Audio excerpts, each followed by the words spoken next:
And welcome to this council meeting 8th of May 2025, which is a little bit different because most people are doing online. So thank you to all those people who are here already. Much appreciated.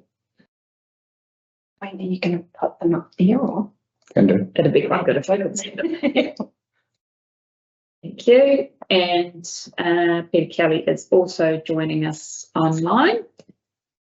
And Sarah, you are down to take charge of the karakia this morning if you're happy to do that. I am. We're good to go?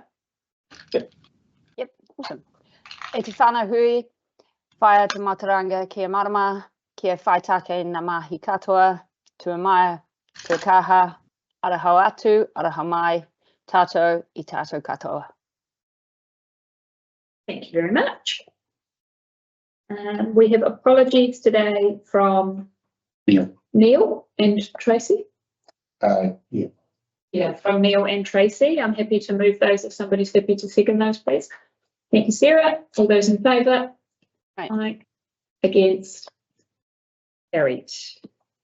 Declarations of interest outlined from page 6. So just a reminder to please keep those updated and step aside from anything that you may have a real or perceived conflict with, or at least discuss it with us. And then we move to our one and only report of the day, which is the Southern Water Done Well approval to consult on proposed water services delivery model. Who's going to? I can start. Peter. Far away. Yeah. Thank you. Well, kia ora koutou, everyone. Yeah, so you have the reports, you have some of the supporting documentation as well, and Wayne sent out some of the other artifacts or documents that we'll be using to put up on our Let's Talk page when we go out to consultation. All the other 3 councils who are a party to the proposition have passed this over the last 3 days, with Waitaki being the last yesterday, with just some minor amendments that they've authorised the Chief Executive to do. So, look, you've had these reports for a little while, so you've had a chance to have a good read of them. Happy to take any questions you may have. Julie's in the room as well, so she'll be able to provide some commentary on some of the technical stuff. But please, over to you, Madam Chair. Wonderful, thank you. And I will just highlight Cheryl. As leader of this portfolio, is there anything that you wanted to cover off to begin with before we go through it? sorry.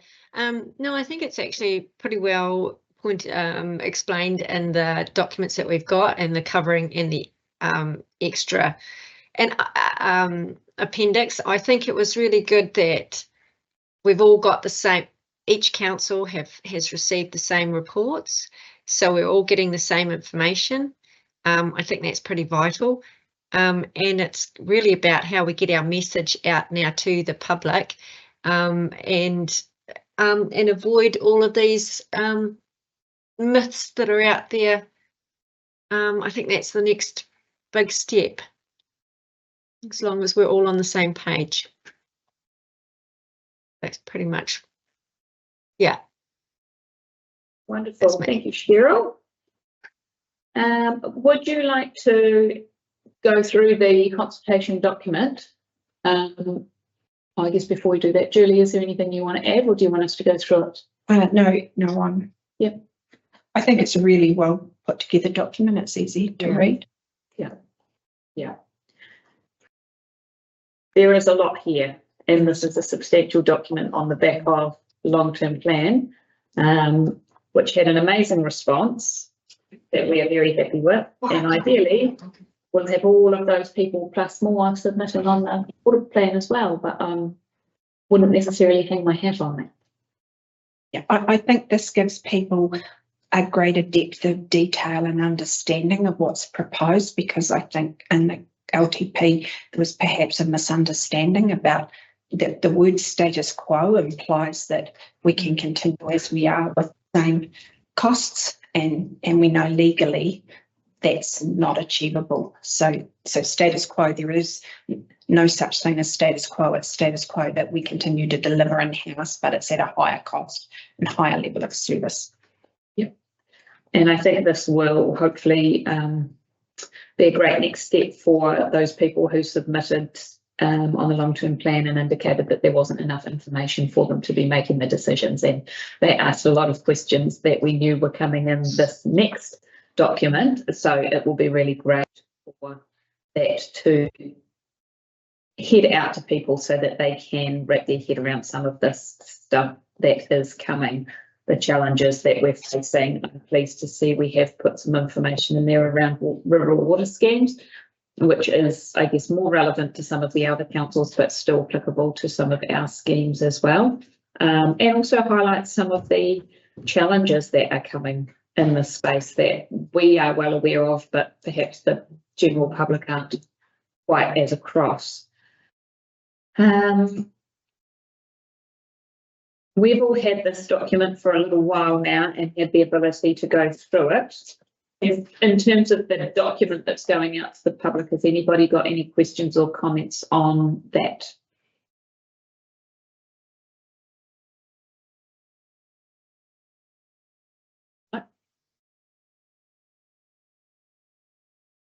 But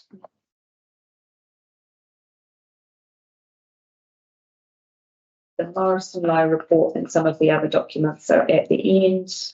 We are going to,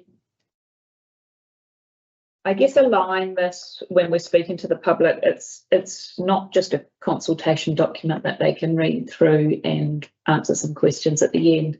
It is an engagement piece. There's a very large education piece in this for council. We will be doing some I guess, engagement differently to what we have done before, and some of that will be done in a collaborative way across the other councils with the other mayors, to make sure that people do feel like they are getting information that is applicable to just us here in SWDC, but also that it is a collaborative effort across all 4 councils that have currently indicated a willingness to proceed in this direction. Including some live information sessions online and also some pre-recorded material, because not everybody wants to sit and read a substantial document. Some people might like to listen to it. I'm not sure if any of you want to do an interpretive dance to highlight what's coming, but please let me know if that's the case. I feel like that would be right up your alley, Sarah, but you'd be quite over that. Oh, mate, you've put me in a dustbin. Why not do a bloody dance? I mean, come on, what do we have? There you go. Yeah, I'm good for it. Hey, just one thing I'd say that the public feedback at this stage is that we absolutely should just be going status quo, keep it in house. This council's trying to do this, that, and the other, whatever. I know this addresses a lot of that, but I think that's the key issue, is that status quo isn't an option and sustainable. You know, and the reason why, not just that we don't want to do it, that we can't. That's the crux of the conversation I've had with everybody that's interested in it. You are just trying to charge us more, give it to somebody else, make it look better, whatever the reason is, but that we are giving it away by choice. And I think it's really important that we reiterate that. And also that we've done a good job up to this point. We're not in a dire straight situation with infrastructure that needs repairing and is failing on us. We've actually been good up to this point, but we're growing. And that future is really important, because that's the mindset I feel is out there on what we're putting out. So they're very closed into what we're doing ahead of here, but also that we've done a poor job up to now. And obviously with the previous mayors in Queenstown slurring each other over who didn't do what before, it's important to note that we're not repairing anything that wasn't done in the past, that we're building on that. Thank you, Sarah. I wonder, Martin, did you want to make a comment? I'm just looking at who's next on the list. Yeah, I just agree with what Sarah's saying. That's the feedback I've been getting too, and you know, and that message we need to reiterate is that was the comment Julia made the other day about the huge increase in testing that we have to do and the subsequent costs, and one of the reasons why rates are going up. It's not through any choices that we actually have to make. It's been imposed on us, and that's that message I keep sort of trying to tell people. And the other thing, and this is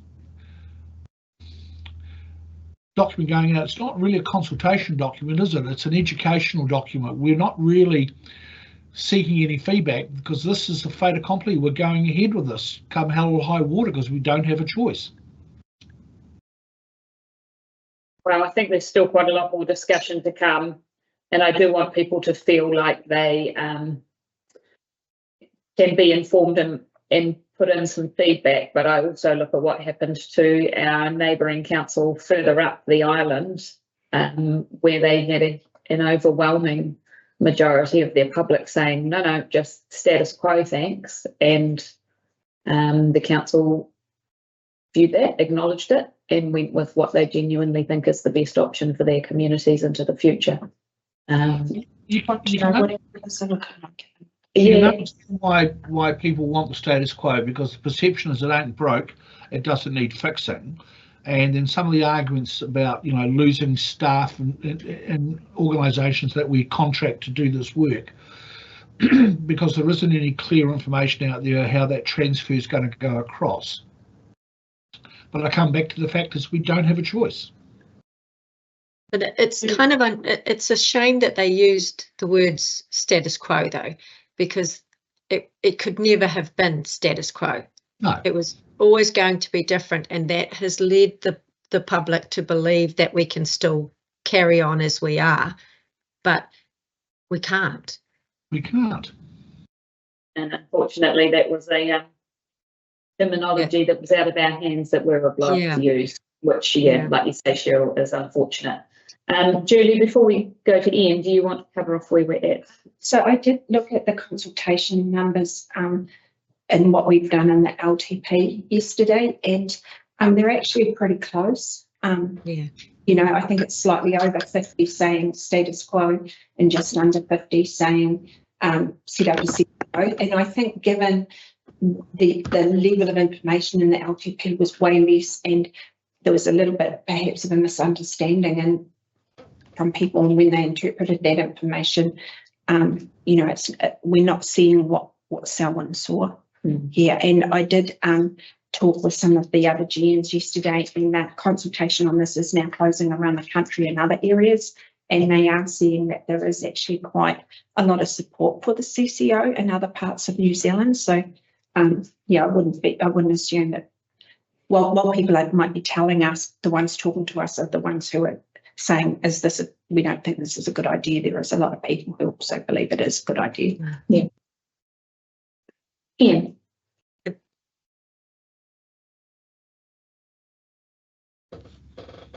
Yeah, just a question around councils as a shareholder, and how that works. For example, can councils take a dividend?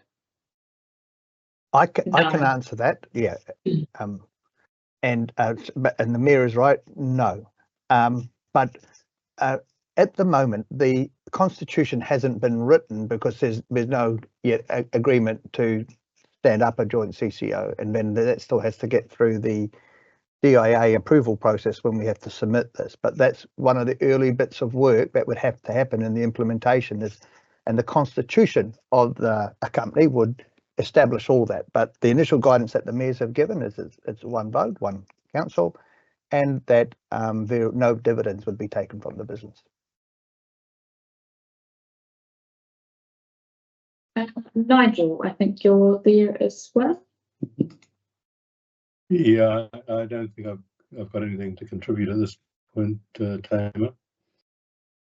It's fine, thank you. And Lindley, you may be able to log on to speak, and if you can't, that's fine too. I can see you. Yeah, just the technical difficulties if she can speak. Maybe. Can you hear me? Yes, we can. Thank you. I'm just hoping there will be cost savings in the greater group than we can achieve alone. Yeah, that's what we're looking for. That's the indication.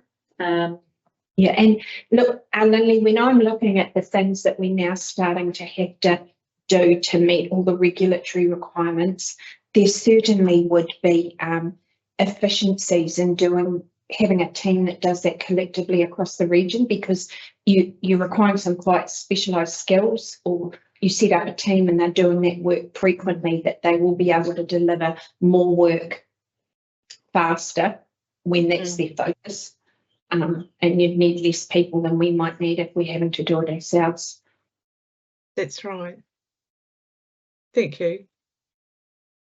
I think there are some challenges coming that when people say status quo, they don't realise how far from the 80s and 90s of providing water that we have moved. And I was speaking to a chief executive of a different council in New Zealand earlier in the week who said they now have a full-time staff member employed to ensure that there is no gap in their data. So their full-time job is to make sure that the data is continually flowing so that they can meet their obligations in terms of consenting and reporting.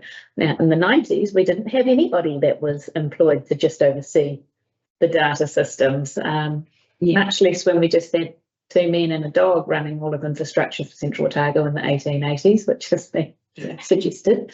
I think that's a good example, because we have data and a data asset management data standard, but we know that our data has a lot of gaps in it, and that the Commerce Commission is now talking with industry around their expectations around data quality. So that is one example where we would need to resource up to meet those expectations as well, if we do this on our own, but collectively we may be able to find more efficient ways to do it.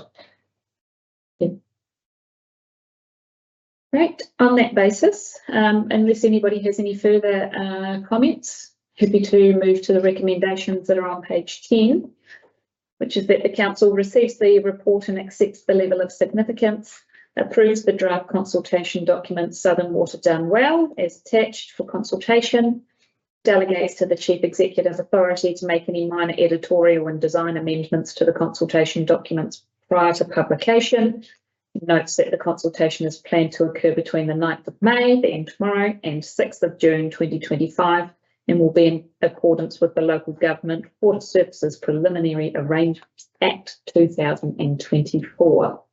Is somebody happy to move those recommendations? Move, Your Thank Worship. you, Martin.